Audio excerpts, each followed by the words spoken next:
Bonjour à tous et bienvenue sur ce tuto numéro 18. Alors c'est encore un micro tuto, donc je vais vous donner 15 minutes pour réaliser de nouveau un petit trompe-l'œil. Alors cette fois-ci nous allons faire une vieille branche. Alors je n'insulte personne, on va faire vraiment une vieille branche. Donc aujourd'hui, 4 couleurs, les mêmes que la dernière fois en fin de compte.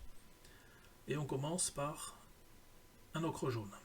Alors, et un pinceau, un seul et unique, celui que vous voyez.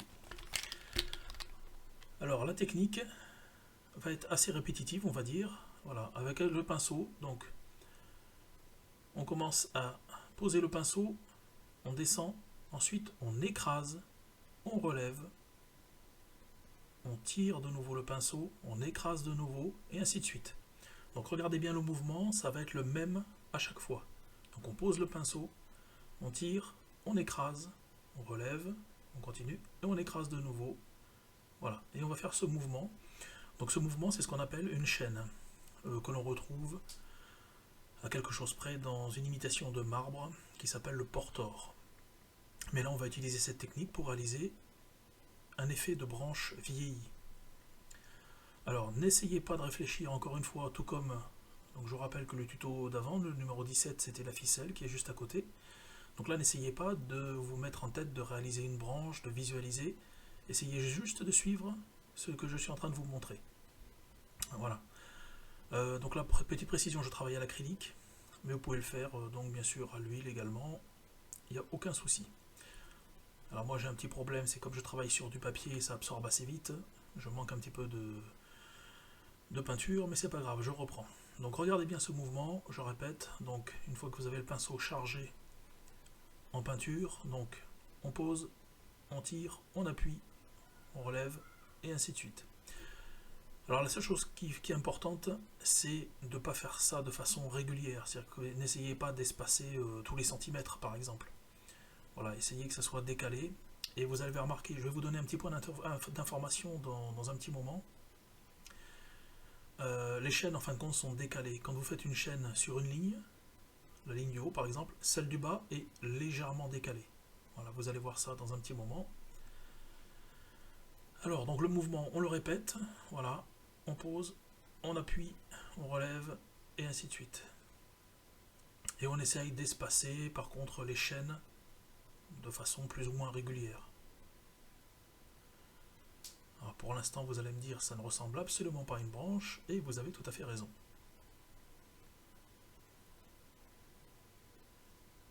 Alors par contre si vous avez des difficultés, voilà, point d'information, alors je m'arrête. Donc regardez bien la chaîne, entre deux écrasés, la chaîne du dessous est décalée. C'est-à-dire que l'écrasé se trouve au milieu des deux du dessus. Je répète, deux écrasés entre ces deux points-là, celui du dessous est entre les deux écrasés. Voilà, c'est ce qu'il faut essayer de respecter. Et là, je vous le montre, entre les deux écrasés, on fait un autre écrasé. Voilà. Donc il n'y a que ça à retenir comme mouvement. Donc en descendant, on pose le pinceau, on tire, on appuie, on écrase, voilà, on relève, et ainsi de suite. Maintenant, vous répétez ce mouvement. Alors, vous vous repositionnez sur une chaîne que vous avez déjà faite, et là, vous allez faire le même mouvement en descendant en diagonale, pour raccrocher sur la chaîne du dessous. Et regardez bien, le mouvement est toujours le même.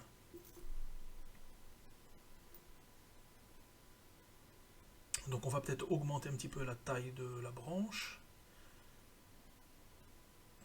Il faut quand même avoir une certaine largeur. Alors là c'est pareil, je vous montre ça rapidement pour que vous puissiez faire un petit tuto rapide, que vous puissiez faire une branche et que vous soyez quand même satisfait de votre travail. Donc on a 15 minutes pour le faire. Bien sûr après vous pouvez faire une branche beaucoup plus longue et le résultat sera meilleur, puisque vous allez avoir quand même un rendu un peu plus réaliste, on va dire. Alors maintenant, donc on va changer de couleur. Donc là on était sur l'ocre jaune. Et là, le temps de changer de couleur, donc on va partir sur une terre d'ombre naturelle. Voilà. Alors là, on commence en dessous de la branche. On fait toujours le même travail, mais par contre là, on suit le bord de la branche. Ça va permettre de commencer à positionner un petit peu, on va dire un petit peu d'ombre, un petit peu de valeur d'ombre, mais aussi on va continuer à apporter donc ces mouvements. En fin de compte, ce sont des morceaux d'écorce qu'on est en train de faire. Et donc on va reprendre le même travail, toujours pareil. Donc on pose, on tire, on écrase. Et cette fois-ci, on le fait en diagonale. Voilà, on peut croiser les mouvements qu'on avait fait précédemment, ça ne dérange pas. Par contre, on ne dépasse pas la moitié. Là, on ne va pas aller jusqu'en haut. On reste sur la moitié, voilà. On tire, on écrase, on tire et on recommence.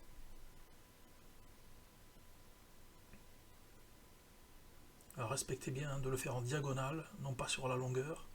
Donc c'est important pour le rendu final. Donc comprenez bien qu'avec un seul mouvement, vous allez être capable de faire une imitation de branche. Et cette branche va être en relief. Alors maintenant, je remplis. Donc vous voyez les petits creux que ça a créé. Voilà, donc là, je les remplis toujours avec de la terre d'ombre. Alors sans le savoir, vous allez commencer à amener de la profondeur à votre travail. Voilà, donc là, c'est quelques petites secondes de coloriage. Vous remplissez les espaces vides. Et grossièrement, c'est pas la peine de s'appliquer, là vous pouvez dépasser un petit peu, ça dérange absolument pas.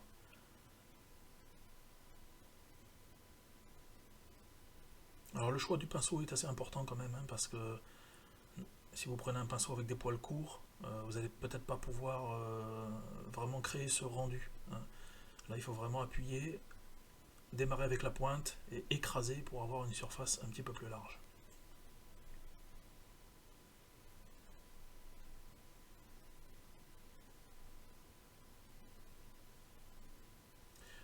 Donc ensuite,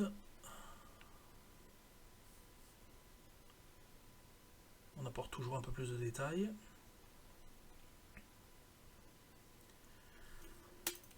Donc nous en sommes à 2 couleurs. Vous voyez qu'il y a déjà un petit rendu, on aperçoit quand même des creux, on voit du relief. Et là, on va en apporter davantage. Vous allez voir que la différence va être quand même assez importante en apportant du blanc. Alors un blanc de titane. C'est vrai que je pense en racheter. Le tube commence à être un petit peu vide.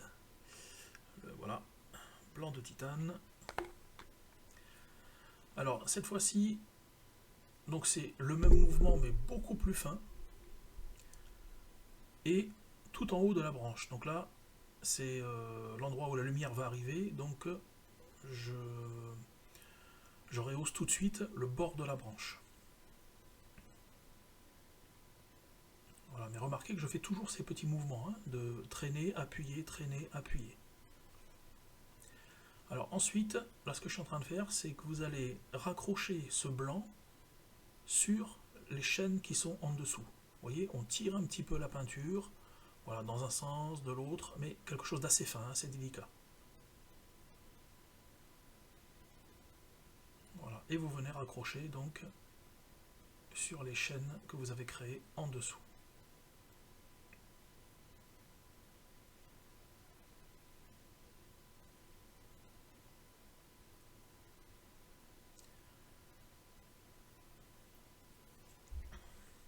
Alors là c'est pareil, donc le blanc on va pas le descendre jusqu'en bas de la branche. Là on va rester sur la partie supérieure. Et on vient légèrement retravailler, vous voyez, sur les mouvements qui sont déjà créés en fin de compte. Voilà, on vient poser un petit peu de blanc, donc on pose de la lumière. Alors on ne charge pas trop non plus, c'est pas la peine. Et le dernier travail, écoutez, c'est assez simple, il nous reste le noir à apporter. Voilà. Alors ici c'est un noir de charbon. Alors, vous n'êtes pas obligé d'utiliser les mêmes couleurs que moi. Par contre, pour la première fois, essayez quand même de garder donc ces teintes-là, ocre jaune, terre d'ombre, et ensuite blanc et noir. Alors en temps normal, le noir ne sert absolument pas à créer des ombres, mais là, comme je travaille sur une feuille noire, donc là je suis obligé de prendre quand même, écoutez, la couleur la plus foncée. Alors là, toujours le même travail, donc on vient faire les tirés écrasés, et vous avez remarqué que je commence en haut, mais très fin, et je viens en diagonale. Donc cette fois-ci, on n'oublie pas de marquer le bas de la branche. Donc c'est ce qui va permettre de faire la limite, hein, donc d'arrêter la branche à cet endroit-là. Donc d'un côté on a le blanc, de l'autre côté on a le noir.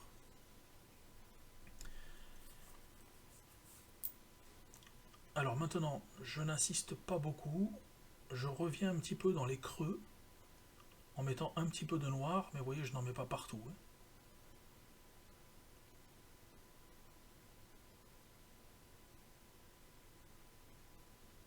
Alors ici, je viens complètement en travers, pourquoi? Parce que je crée des fissures, donc comme si le bois avait éclaté.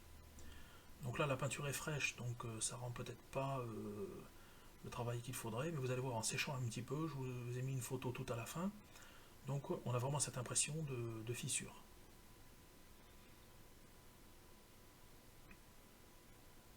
Alors le travail n'est pas tout à fait le même si on fait une branche qui est encore vivante, une branche qui est assez neuve, on n'aura pas déjà tous ces craquelés, tous ces effets de creux dans la branche, bien sûr. Donc le travail est un petit peu différent. Donc j'espère que ça pourra en intéresser quelques-uns d'entre vous. Si vous suivez mes tutos, vous pouvez voir ce travail, donc, ou alors sur Facebook. Donc j'ai fait un tableau avec un caméléon ailé et qui est posé sur une vieille souche. Et donc la souche a été réalisée de cette façon-là.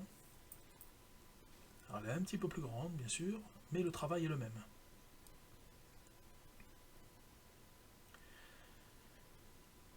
Alors ensuite, on reprend donc la couleur de base, donc l'ocre jaune, et on va venir remplir, pas complètement, mais remplir une grosse partie donc des creux que l'on voit là, ici, tous les creux qui sont sombres. Voilà, on va les remplir avec un petit peu de teinte ocre jaune. Alors encore une fois, on ne remplit pas tout. Là, vous allez essayer de remplir la partie inférieure du trou. Si jamais je ne suis pas clair, n'hésitez pas à me poser des questions.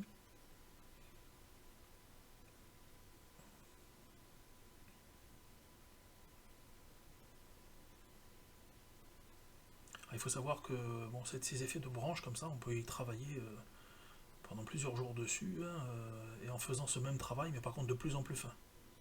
Voilà, on va changer de pinceau, un pinceau encore plus fin, et on va venir retravailler sur les fissures qu'on a déjà créées. Voilà, écoutez, on en est à 13 minutes et 20 secondes. Voilà, et donc le travail est quasiment terminé.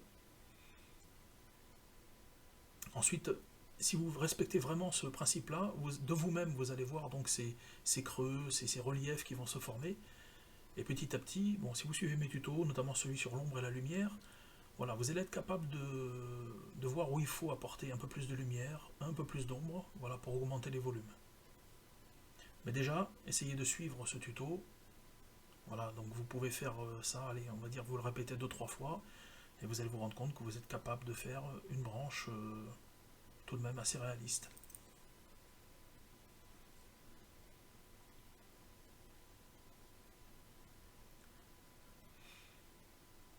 Donc là, je reprends un peu de noir, et là, par contre, je viens, voilà, fignoler un petit peu en créant des petites fissures,